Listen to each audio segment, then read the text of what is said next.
Hola a todos y bienvenidos a un nuevo análisis. Hoy vamos a meternos de lleno en los conceptos jurídicos fundamentales del impuesto sobre el valor añadido, el famoso IVA. Vamos a mantener un enfoque riguroso ciñéndonos estrictamente a la página 1 del documento ADGD 0024 para desgranar los elementos esenciales que delimitan este tributo. Así que, preparaos porque empezamos.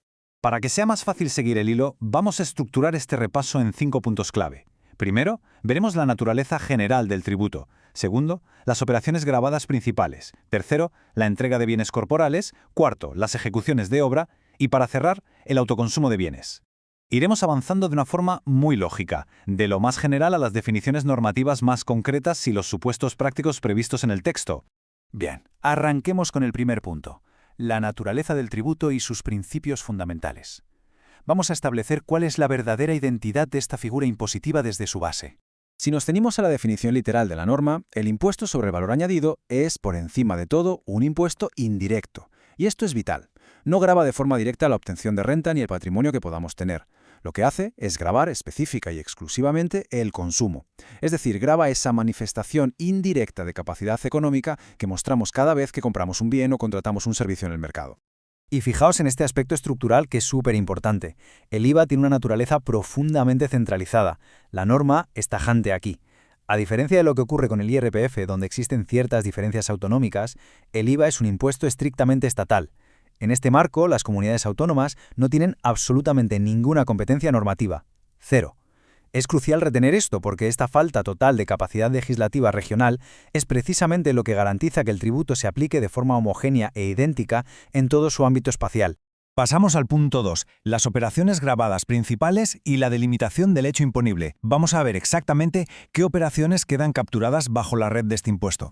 El documento marca 3 categorías exhaustivas de operaciones sujetas, usando una formulación muy precisa. 1. Las entregas de bienes y prestaciones de servicios que realicen los empresarios y profesionales. 2. Las adquisiciones intracomunitarias de bienes. Y 3. Las importaciones de bienes. Ya está, esa es la lista taxativa. Para que una operación esté sujeta al IVA, tiene que encajar obligatoriamente en uno de estos 3 preceptos fundamentales. No hay excepciones.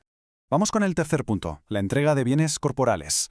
Nos centraremos en la definición jurídica rigurosa de la primera categoría, que además es la más habitual, según se estipula en el artículo 8 de la Ley del IVA. Ahora lo que resulta verdaderamente interesante de esta definición legal es cómo amplía el concepto físico tradicional. Jurídicamente, una entrega de bienes es la transmisión del poder de disposición sobre bienes corporales. Pero resulta que la ley incluye explícitamente en este mismo saco elementos que son intangibles: el calor, el frío, el gas, la energía eléctrica y demás modalidades de energía. Parece solo un detalle técnico, pero esta asimilación legal es un pilar imprescindible para poder aplicar y liquidar correctamente el impuesto en los suministros básicos del día a día.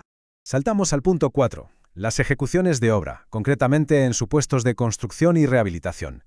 Aquí la norma se vuelve un poco más compleja, porque el simple hecho de aportar materiales puede alterar drásticamente cómo se clasifica la operación a nivel tributario. Prestad mucha atención a este límite numérico porque lo cambia todo. Las ejecuciones de obra para construir o rehabilitar una edificación se van a considerar una entrega de bienes bajo una condición indispensable. El empresario que ejecuta la obra debe aportar materiales y, de forma imperativa, el coste de esos materiales debe exceder del 40% de la base imponible total. Si se supera ese 40%, la naturaleza del contrato cambia radicalmente a los ojos de la agencia tributaria. Para verlo con total claridad, vamos a analizar el ejemplo literal del documento sobre el encargo a Rehabilitaciones Muñoz. Imaginemos una base imponible total de 4 millones de euros. Si calculamos el límite legal del 40%, nos da exactamente 1.600.000 euros. Pues bien, en la primera alternativa, a la opción A, la empresa aporta materiales por 1.700.000 euros.